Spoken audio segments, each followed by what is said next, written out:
안녕하세요. 사공사공입니다. 오늘은 주식 투자로 돈을 버는 유형 2편, 너의 곡소리가 들려 라는 주제에 대해서 말씀을 드리도록 하겠습니다.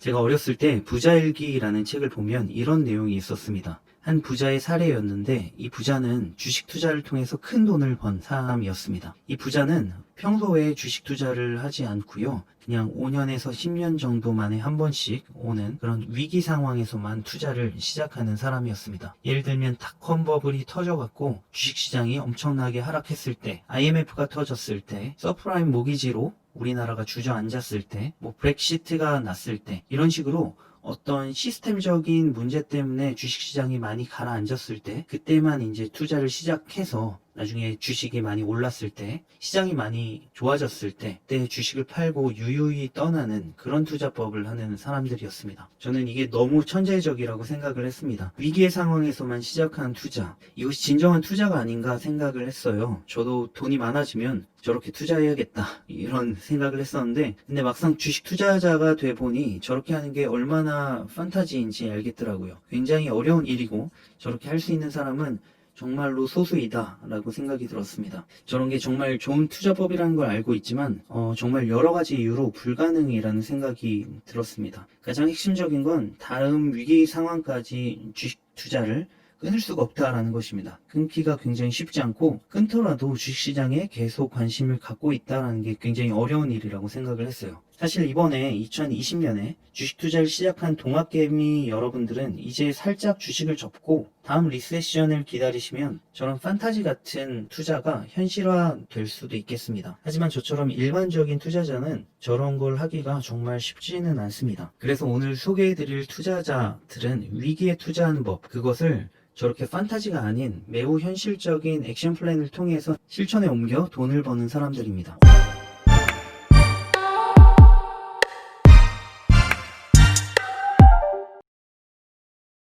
첫 번째는 이들은 남의 곡소리를 잘 듣습니다. 이들은 관심 종목의 종목 게시판을 보거나 아니면 관심 종목을 투자하는 사람들의 그 단체 카톡방에 들어갑니다. 이들이 체크하는 것은 딱 두 가지입니다. 회사의 가치가 훼손될 만한 어떤 일이 발생했는가, 주가가 떨어져서 사람들은 얼마나 괴로워하고 있는가, 이 두 가지를 보는데요. 회사의 가치가 손상되지 않은 상황에서 주식시장 전반의 흐름에 따른 주가 하락으로 사람들이 곡소리를 내고 있다면 그들에게는 더할 나위 없이 좋은 찬스입니다. 이때부터 이들은 정찰병 한 줄을 사놓고 이 사람들의 공포심이 어느 정도일지 체감하려고 노력합니다. 이들은 기존 투자자들이 곡소리를 내다가 곡소리를 낼 힘도 없을 때, 그때 투자를 시작하거나 아니면 곡소리가 끝나고 본격적으로 분위기가 전환될 때, 이때를 투자 기회로 삼습니다. 그리고 유유히 수익을 냅니다. 다른 투자자들이 본전을 회복할 때쯤엔 이 투자자들은 이미 큰 수익을 얻게 된 상황입니다. 두 번째는 구세주와 함께하는 투자입니다.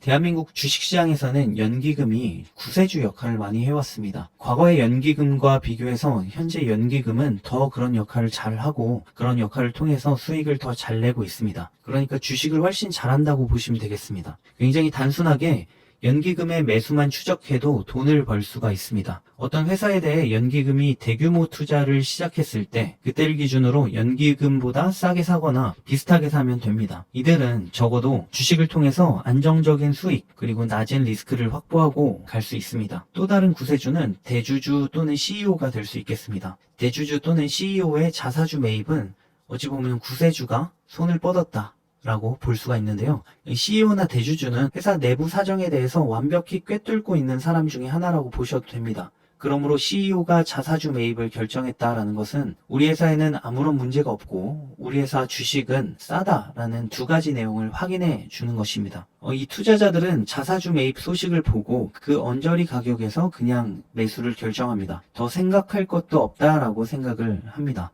물론 리스크가 완전히 없는 건 아닙니다. 이렇게 연기금이나 CEO 자사주 매입을 했음에도 불구하고 계속 떨어지는 그런 회사들도 있거든요. 그렇기 때문에 이렇게 자사주 매입 같은 그런 구세주의 등장이 상승을 가리키는 확실한 신호는 아닙니다. 하지만 그런 리스크는 분산 투자를 함으로써 줄일 수가 있습니다. 세 번째 유형은 이들 중에 더 상위의 투자자들은 신용 물량 따먹기를 합니다. 주식 투자자가 빚을 내서 거래하다가 주가 하락으로 담보물 가치가 하락하게 되면 증권사에서는 그들의 빚 청산이 원활하게 이루어지도록 깔끔하게 주식을 시장에 내던집니다.